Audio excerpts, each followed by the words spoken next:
Hello, this is my second week looking at some philosophy classics, as it's turned out. Seems like I'm on a epistemology track here, the study of knowledge. How do I know that I know what I think I know?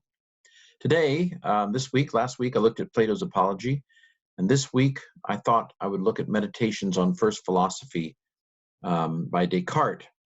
Descartes lived in the 1600s, early 1600s, born at the very end of the 1500s. Didn't live that long, didn't live that much longer than my age. Caught a bit of the sniffles in Sweden. Wasn't used to getting up at 5 a.m. apparently, although that's the story. And so died fairly young. A very renowned mathematician, of course, one of the founders of, the founder of analytic geometry.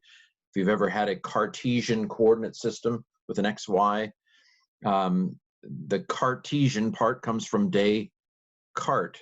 He's French, of course, so he doesn't say any of the letters of his name, exaggerating. So Descartes wrote this in 1641, about 9 years before he died. Meditations on First Philosophy. He had taken, I think, a stab at these concepts in his discourse on method, but these 6 meditations are probably the best place to find his basic thought. Well, his first meditation. In his first meditation, he pretty much determines that everything can be doubted, and I can go with him on this one. Now, you probably don't doubt things that I could doubt. Am I actually making this video? Are you watching this video? You could be dreaming. This could be a horrible nightmare. Although, I can't tell I'm dreaming when I'm dreaming usually, although there have been some weird dreams where I realized I was dreaming. Normally in my dreams, I can't tell I'm dreaming. However, when I'm awake, I am aware that I'm not dreaming. So I'm not sure I'm pretty sure I'm not dreaming right now. I don't have dreams like this. But Descartes basically says, I might be dreaming right now. This might not be real around me. Of course, we have the matrix, right? The matrix, when I've taught philosophy, I've sometimes shown the clip from the matrix where he suddenly discovers that the real world is not the real world, and that the real world is actually where he's in this tube, hooked up to this machine. And so, am I in a computer program? Is this a holodeck? I mean, science fiction has taken us well beyond anything that Descartes ever imagined. I think lots of things can be doubted. I watched a mini series called Picard, for those of you who know Star Trek: The Next Generation. And in that movie, there are a couple of androids, non-humans, who have, I think, about 3 years worth of memories. They think that they grew up and had a father and a mother and so forth, but in fact, they're not human at all, and their memories have been manufactured from the past. Now, I don't think that's true. I don't think I'm in a tube somewhere, dreaming. But I can't prove I'm not. I can't prove a lot of things. And so I would agree with Descartes that, in a philosophy class, pretty much everything can be doubted, that a lot of our sense of the world is on faith.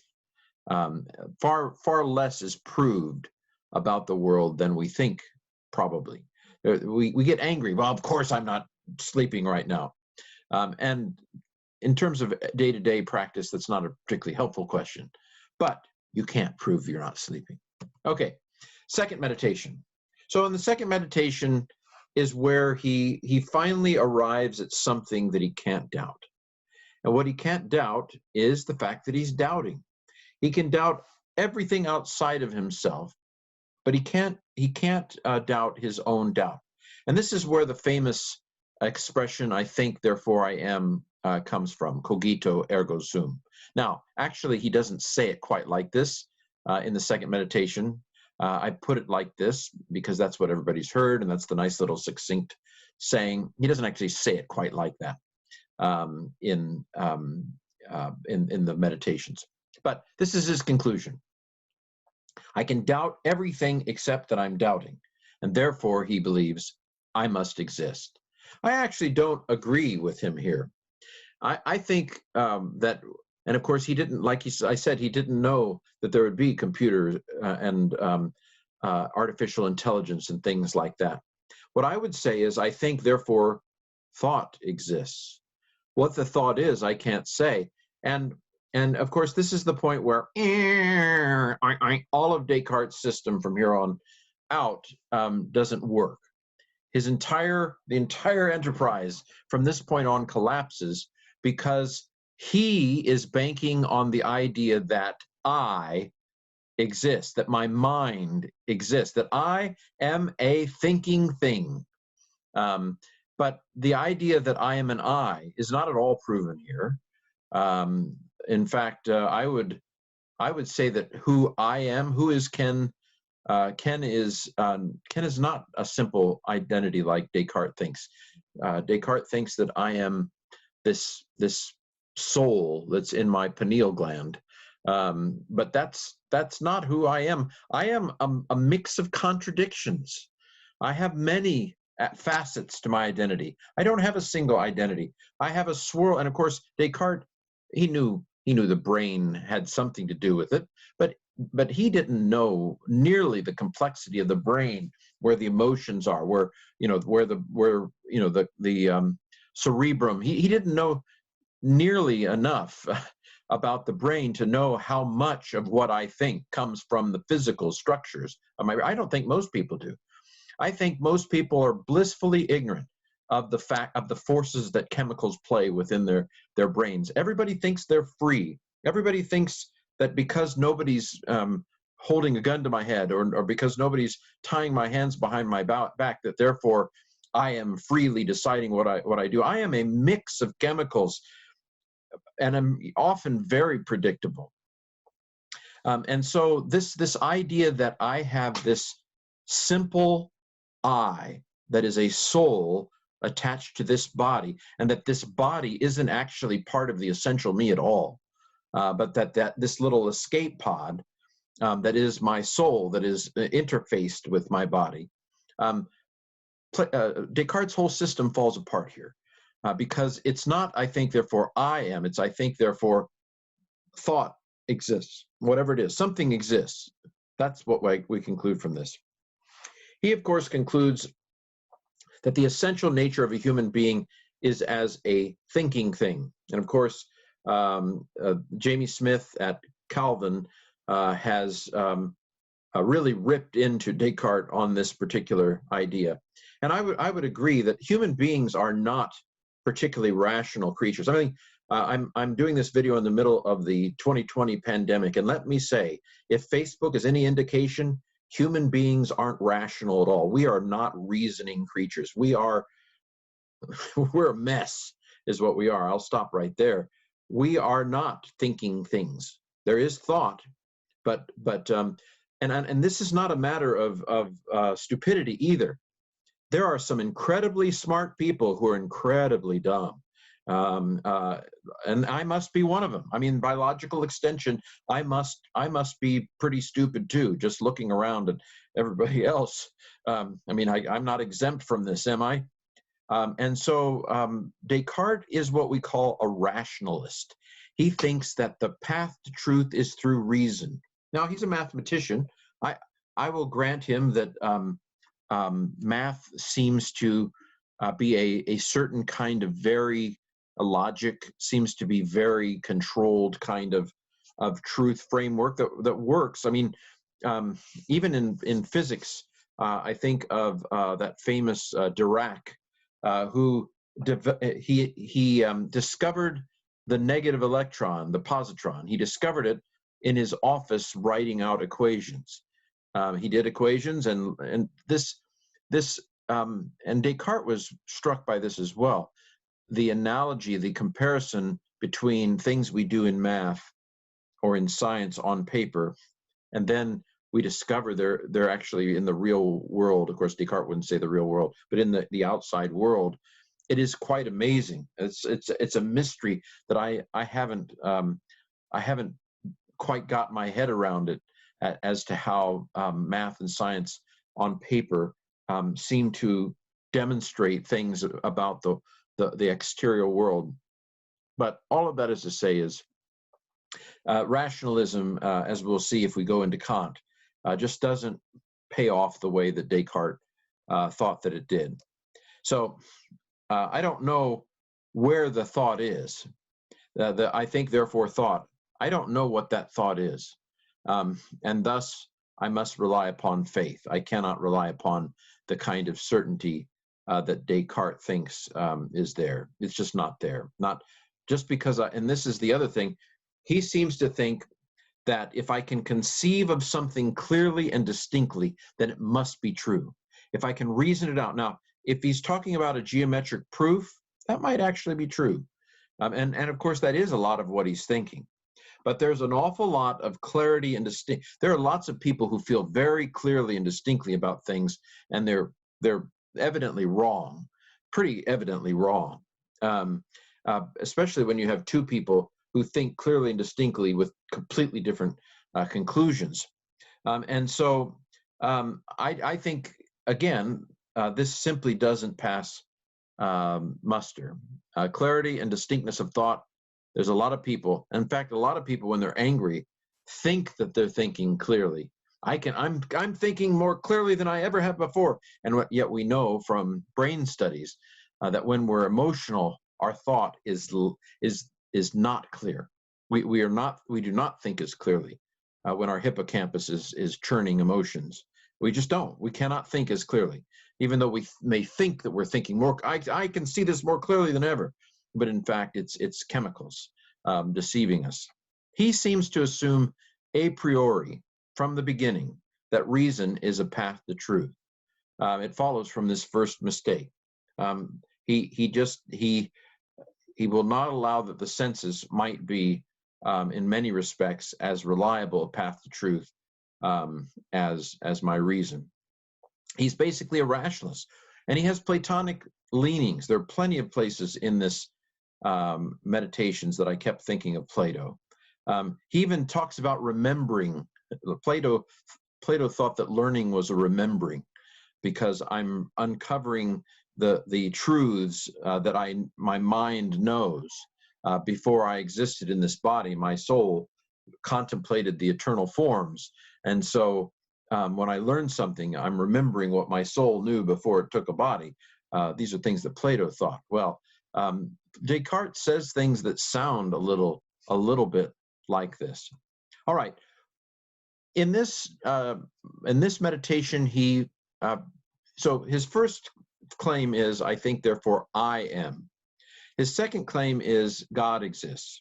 And his third claim is God's not a liar, and therefore the world exists. I mean, that's basically the 3 points of this of these 6 meditations. I think, therefore I am. God exists, and God's not a liar, so the world exists. Because he's such a rationalist, he has a version of the ontological argument. Basically, he would say, I could not come up with the idea of God unless there was a God. I can conceive, remember, you may know Anselm's ontological argument. I conceive of a greatest possible being, but that being would not actually be the greatest possible being if it didn't actually exist. Therefore, God must exist. And so he would say, Descartes would say, I cannot come up with the idea of the infinite because I'm finite. I could only come up with the idea of the infinite if the infinite actually exists. And this is, of course, God. And this infinite is a being of all perfections. And of course, the most perfect being would not only have these ideal characteristics, but the most perfect being would actually exist as well. So for me, I don't have to exist. My existence and my essence are different. But for God, his existence is part of his essence. And of course, I feel like Descartes is channeling a little bit of Aquinas here. Fourth meditation. In the fourth meditation, he distinguishes between what is true and what is false. He would say that truth is an essential characteristic of reason. If I know something, if I can conceptualize something clearly and distinctly, it must be true, which again, There are plenty of people who think they're thinking clearly. When something can be conceived clearly and distinctly, Descartes would say it must be true. The problem is that my will is bigger than my understanding. And so if I restrict my will to things that I can conceive of clearly and distinctly, I'll never go wrong. But sometimes my will gets ahead of my understanding. And that's when I make errors, and that's when I sin, because I'm not acting within the bounds of my understanding, but within the larger bounds of my will. His fifth meditation is a bit of a recap. He knows that he exists, he knows that God exists, and he knows that geometry and pure mathematics is true, because that can be conceived of clearly and distinctly. The degrees of a right triangle add up to 180. He sees that clearly, distinctly. It must be true. And of course, he's mentioned already that God is not a deceiver. And that becomes very important in his sixth meditation. And the sixth meditation is, well, I must have a body. God's not a deceiver. And so the general contours, the general nature of the world, space, extension, those sorts of things, they must be true, because God is not a liar, and God is not a deceiver. And so therefore the world must basically exist. I have a body, but I am not my body. I am my mind. I am my soul. The I is simple. My body is multiple parts, but my I is a simple, of course I've already said I don't agree with this, a simple mind, a simple soul. My body is not essential. When I die, my souls will be just fine. And by the way, a lot of our modern thinking, even Christian thinking about the soul has more to do with Descartes than it does anything necessarily in Scripture. So this idea that you die and then your soul goes to heaven or hell, well, the Bible does seem to imply there'll be some sort of intermediate state between death and resurrection. But the Bible teaches resurrection, which involves a body. Descartes is more Platonic. Descartes couldn't care less about whether I have a body in eternity. I mean, that would be silly to him, to put it mildly. And so my body, for Plato, is not an essential part of who I am. What is the essence of me is my I, capital I, my mind, my soul. But again, because God is not a deceiver, my senses are generally reliable, not entirely, but they are generally reliable. So it's clear that Descartes has no real sense of human fallenness. My mind, he has no sense of my mind being fallen. Sin, he believes in a kind of free will, that sin is when I choose to act outside the bounds of what I know. He's very rational.